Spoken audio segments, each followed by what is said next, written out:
the things that you really basically need to take away from this is your size of your enclosure based on what the size of the mantis is at the time. You're going to need multiple upgrades if you're buying them quite young. You're going to need your cross ventilation. You don't want to have your enclosure too wet, so you don't want to over mist them. Now that's a point that I need to make then. They don't actually drink from like a little water bowl or anything, which would be pretty cute. Reason being, as I said, with their circulatory system and everything, if they were to fall into that water, like that would be deadly for them. That is taking away any access to any fresh air or anything that they can access throughout them spiracles on their body. Do not put any type of like water source in there. You just need to mist them, depending on the species of the mantis, like once, twice a day, because they do actively drink. So any droplets that form on any like decor or on like the sides, they will actively drink from that. So a misting is all they need, but you do not want to make that enclosure too wet. So for substrate then, you can just use like paper towel on the bottom. Now that's a really, really easy way of keeping your mantis enclosure clean. It's perfectly fine for them. You can see when all like the drop-ins fall down onto the paper towel. You can see when it needs cleaning, roll it up, change it out, put it new. Another option then is obviously your dirtied enclosure. So you can use coconut fiber. You can use, now I've used like bark chip-ins, like repti bark or something, but I didn't really get on with that, so I've opted for this now. You can have like a bare bottom enclosure, but I would suggest putting some paper towel on the bottom just for ease of cleaning. Now for cleaning your enclosure then, like with a dirtied one, they don't make a lot of mess or anything, so I would just pick out any dead or leftover like bits of flies or bits of food. I'd take that out, I'd give it a good turn and everything, and every now and again you might want to change it out just to make sure it is nice and clean. Also, in my opinion, I wouldn't use any sorts of chemicals or anything when cleaning your enclosure. I literally just use like a wet paper towel and just wipe the insides of it. You can use like a diluted bit of window cleaner and just use that on the outside of the enclosure, but I would never use anything or any chemicals throughout like any of my enclosures unless it's like an actual animal disinfectant. Especially with the little insects and everything, you don't really know what you're introducing to them. You don't know if like any of like the teeny weeny chemicals are going to be affecting them a lot more than like it would affect you and I, so I just steer away from them completely. So we've spoken about having an environment that's not too wet for an orchid mantis. Now compared to other mantids, they do need a much more humid environment and heated environment. So you're looking around about 80% humidity, and you're going to want a temperature range between 21 and 28 degrees. Now that's quite a big temperature range, but what I mean by that is like I don't drop mine below 21 at night, but it tends to be between 25, 28 throughout the day. Now I personally think your absolute best source of heat for any mantis would be like a heat lamp, an overhead heat lamp. Reason being is that naturally outside, that's where their heat's going to be coming from and everything, and with their heat source coming from the top, their natural instinct is to if it's cold, go up, if it's warm, go down. Now with a heat mat, if you're putting that on the bottom of the enclosure, please don't get me started on heat mat debates again, but this is mantis now, not snails, right? So if you're putting it on the bottom of the enclosure, you can confuse your mantis. Like when it's too hot, it's hot on the bottom, like naturally they would go down to cool off, but kind of messes with their heads a bit. So I'm not saying not to use heat mats. I've used heat mats, but I tend to put them on the side of the enclosure. And the thing with heat mats as well, you can heat multiple enclosures. So if you've got a nice long heat mat, you can like line them up along the back, and as long as they're all the same temperature requirement and everything, you know, you're sorted for quite a few mantids.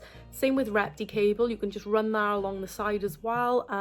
That's also a good option, but my mantids up until now haven't really needed heat because the house is quite warm anyway. You know, if they're on my fish rack and everything, it's actually quite warm in there, and their thermometers and everything, their readings are fine, so I haven't actually applied heat to them as of yet. Now obviously we're getting into the colder weather. My orchid mantis has had heat, but my other mantids may start needing now the heat mats and the repti cable brought out. So next we're going to be talking about feeding. Now if you're not into all these like gross things like crickets and flies and mealworms and stuff, then a mantis probably isn't for you, and they do need live food. Now with an orchid mantis, they tend to prefer fly and prey. They're quite like an ambush type predator, so they will just sit there most of the day doing nothing, waiting for something to come in their path, and then they'll take it. But yeah, they do tend to like their fly and prey, so flies. And when they're younger, like nymphs and stuff, they will take the small fruit flies, mainly your Drosophila species. Now you can get like different sizes in them, so when they're a little bit older, then they can take this is the main feeder that I've used for like my smaller mantids, my little flower mantids and stuff, is Drosophila Heidi or Heidi, however you want to pronounce it, it doesn't matter. But yeah, this is the larger version of the fruit flies, and they're really, really hard to catch. Now, this is going to be the same with all of your prey, pretty much. Other than mealworms and waxworms, you're not going to be able to catch them very easily. Now, fruit flies, they're really fast. Luckily, they're flightless fruit flies. You're going to want to try and cool them down before feeding to your mantis. Now, the best way I've found is, instead of trying to, like, I'm a bit minging, I like to try and just grab them with my fingers because I'm lazy. You want to use like a tongs or something, but with a fruit fly, you're going to end up killing about 12 of them before you even get one.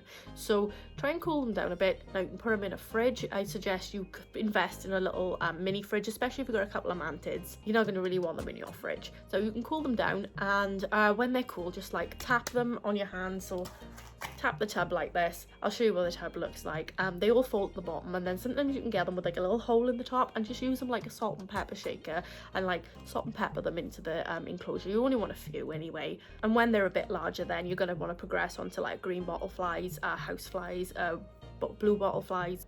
And again, these are going to be quite difficult to catch, so definitely fridge them and just pick them out with the tongs. They're easy enough. Try and pick them up by their wings or something and just pop a couple of them into the enclosure. Now, what you can do, you can just buy house flies. I wouldn't suggest taking them from your house or taking any of them from the wild, just because you don't know if they're carrying any sorts of harmful parasites or anything that might harm your mantis. So I would definitely get like captive bred ones. So you can either buy them in maggot form, you can buy them as flies, which is really hard because you can't seem to find them, and also you don't know how old they are, and sometimes they can die within like a day or something. So I tend to go for the middle ground because I find the maggot process quite messy, and just for ease and everything, I go for casters. So that's just the middle in between maggots and fly form. So your casters look a little bit like this. These are really tiny ones. I think these are housefly ones. My friend was also into mantids as well. He normally gives me a few of his. Now, I would try and find another person in your area that is equally as weird and into mantids and creepy crawlies, because you can bulk buy together. Now, I buy all my feeders from Mantis Mayhem. If you haven't checked out my previous video, I done a mantis unboxing of one of their mystery boxes of mantids, and they're just a really nice company to work with and everything, and I just like to support them by getting my live food from them, and most of my mantids come from there too. But yeah, if you go on their website, you can have a little scroll through. They've got like a live food section, and if you go on there, you can find casters, and they are so cheap. Like, me and my friend, we'll bulk buy off there, and like, to be honest, a tub of casters like this, like, it's quite small. Now, the green bottle casters I get from there, it is jam-packed to the top with these casters, and we split that in half between us, and it's like £1.50 it's cost us for like a month to feed God knows how many mantids that we've got between us. But when you've got your pot, what you want to do is just split that into further little pots, just because you want to have like a constant supply, a constant culture going. What you want to do to keep the culture fresh, and you want to keep them in the caster form for longer, you want to fridge a batch of them, and you want to keep one out. So when that one starts hatching and everything, obviously you can use them as feeders.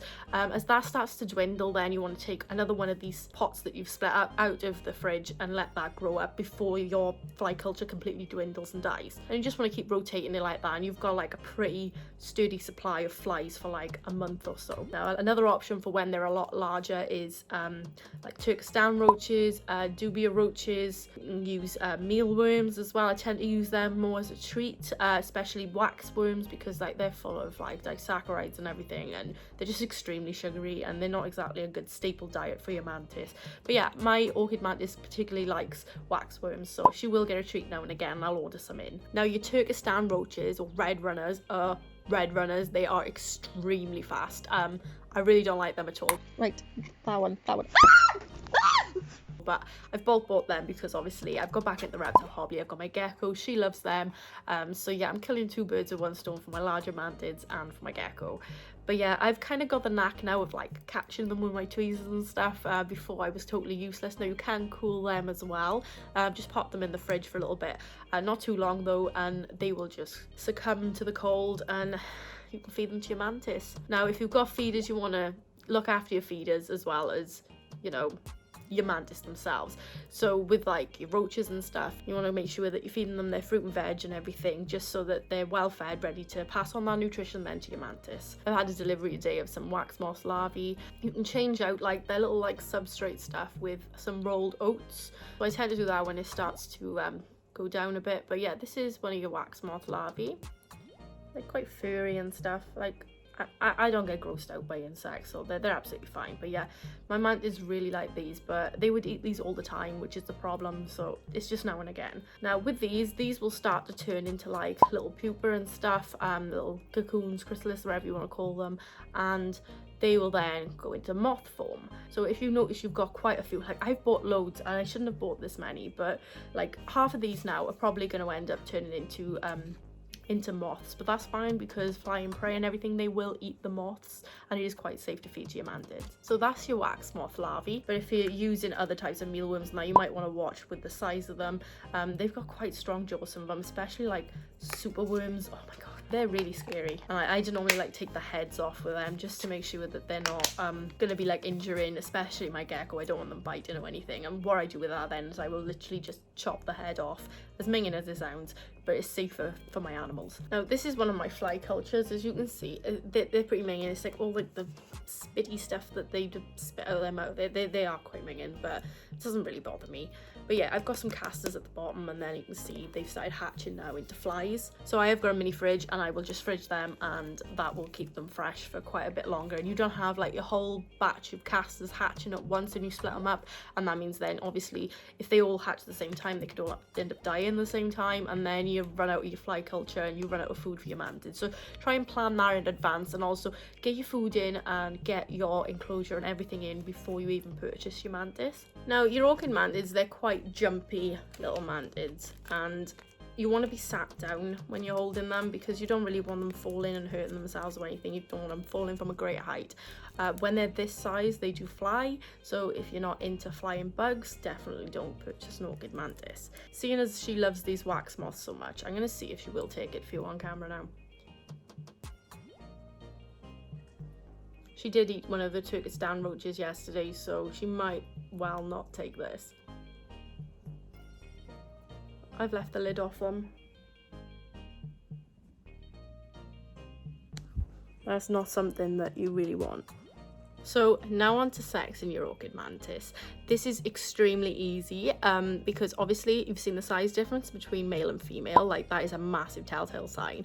Other than that though, the petal structures that are on their legs and everything, they are quite a lot more pronounced and everything on a female rather than a male. They're quite narrow, and also they have like this band across the back. Now that's going to be more green for a female or more browny coloured for a male. Also, another good way of telling is the females tend to have like this little unicorn horn thing going on, whereas the males don't. So this is just between like the two eyes. And also the same for like any mantis. Count the abdomen sections. Now what I mean by that is, like, you'll see the lines across the base of the abdomen. Now go from the bottom and just count how many there are in the spaces, and if you've got 6, you're gonna have a female, and if there's like 8, then you're gonna have a male. Now the way I remember this is males have the longer bit. Yeah, you get what I mean. so 8 is obviously bigger than 6. So yeah, 8 segments is male, the less segments is female. Now we've pretty much spoken about everything in this like basic care.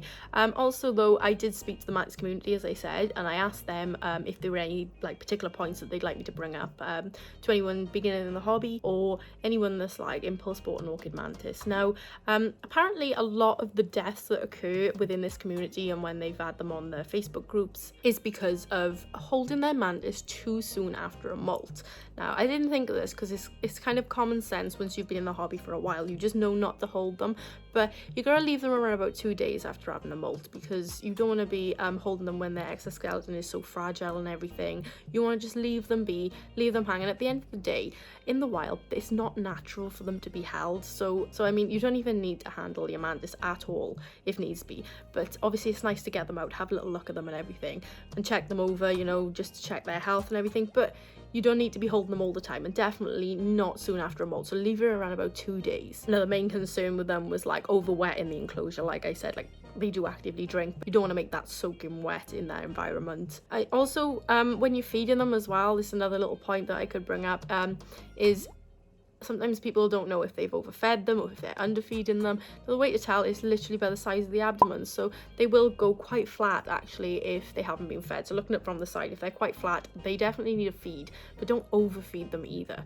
And then at the same time, if they're literally bulging. They've eaten way too much, and sometimes you'll see, like on the giant Asians especially, you'll see like a membrane poking out from the back. It's quite black. Sometimes it looks like fluid coming out, but it's just a membrane where typically they're either stressed or they've eaten too much and it's just bulging, and sometimes you can see the segments, they look as though they're coming apart. So usually it's nothing to worry about, but that's another thing to watch out for. Don't overfeed, and make sure that you're not underfeeding your mantis. Now, you don't want to have these mantis cohabiting with any other mantis or anything, like unless you're experienced with them and you're going to breed them, and then that's a completely different ball game altogether. But they cannot live with other species or their own species. They literally need to be just kept alone in their enclosure. There are some mantis species that people have had success in keeping in like a community type environment. So that could be wandering violins and ghost mantids, 2 examples. But again, like, still, you need to take that with caution as well. Another point as well I'd like to make is cats. Now, something I didn't really think about, but I've got 2 extremely arsehole cats. Now, this is one. So she's just appeared and she's just reminded me. So this is Sansa. She's missing her front leg, but that's another story altogether. And she is very, very loving, but she's a complete asshole. So what she likes to do is knock things over all the time, same as my other one, Bunny. She's just quite stupid and stuff. She's a ragdoll cat. She's quite clumsy, but yeah, you know what cats are like. They do like to actively play up. Now, if you're keeping them in these little deli cups and everything, obviously it's quite... Sansa. With the little deli cups and your lightweight enclosures, you're going to want to make sure that your cat hasn't really got access to it, and you want to make sure that they can't knock them over. So you don't want them getting into the enclosure, you don't want them knocking them over and damaging your mantis. So just try and put them somewhere sensible where the cats can't reach them. What are you doing?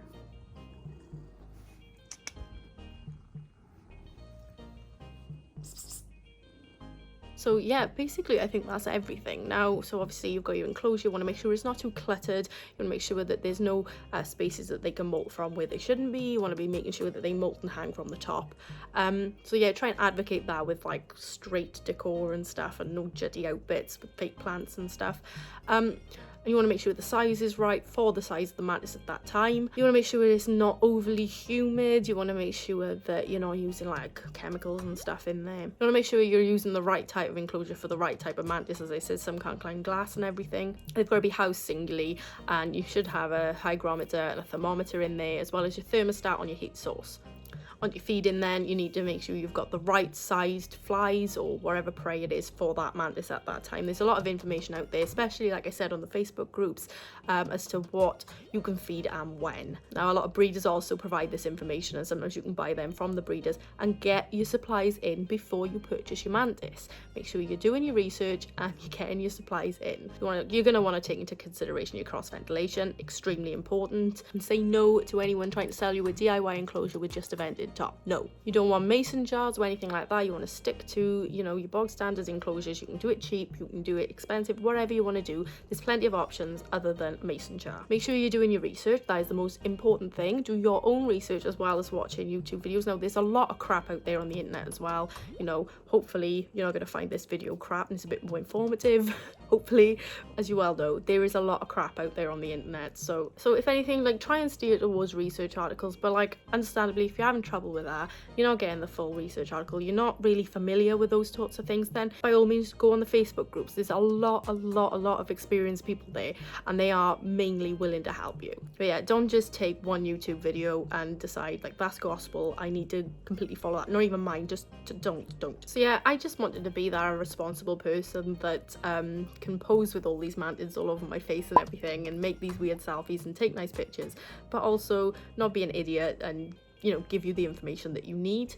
Now, I do get a lot of DMs about mantis care and stuff, so it is nice now that there's a video that I can direct them to, because it's so much hard work trying to reply to everyone. As much as I would love to, I can't do it all the time. I just hope it's been of some help to someone. And if you've purchased an orchid mantis, whether that be down to TikTok, Animal Crossing as well, apparently. I've never played this game. I found out that it's a game. I viewed Animal Crossing everywhere, but my 8-year-old told me it's a game, and apparently there's an orchid mantis on there. Now, that's another reason why they've sprung up in popularity. Now, do not just go and purchase an orchid mantis or any animal just for aesthetic reasons, to go viral on the internet, or, and I don't know, just like get one just to act cool in front of your friends because you've got this new weird and wonderful insect, and like that animal needs care for the rest of his life. Now that can be, I didn't mention lifespan. Now with mantids, they can range anywhere between 6 months, that's typically males, but they can live longer than that, to around a year, sometimes even 18 months if they're well looked after. Like I've never managed to keep one 18 months, but my Orchid Mantis, I've had her quite a few months, probably 6 months now, and she was L5 when I had her, and she's molted into adulthood, and she's quite healthy and everything, and she's going strong, so hopefully we've got a few more months out of her. So it's typically around about a year for females. But yeah, you still got to commit to that animal. It might just be a bug or wherever to some people, but you need to just commit to wherever animal you've got. It doesn't matter if it's an insect. If it's just an insect and you don't value that animal's life, then why buy it? Don't go and get it. So yeah, do not purchase any animal just for an aesthetic reason or following a craze or anything. And you know, don't be afraid to ask questions either, because at the end of the day, there is no stupid question. Like, if you don't know something, you ask them a question about it, it doesn't make you stupid. Like, I would much rather someone come to me and ask me a very stupid question than them to suffer in silence, because it's not just going to be them suffering in silence, that animal's going to be suffering in silence too, and like, I don't want that. Don't be afraid to integrate yourself a little bit into the insect hobby. You might enjoy it. Like, I personally like to stay back and just do my own thing, do my own research, but if it's something you enjoy, you know, they are a nice bunch to get involved with. So thanks again for watching one of my videos, and if you found this useful or anything, like, there's going to be plenty more mantis videos and other videos coming out soon, so make sure you hit that subscribe button and your notification bell gets turned on, and follow my Instagram or wherever, and yeah, I'll see you soon.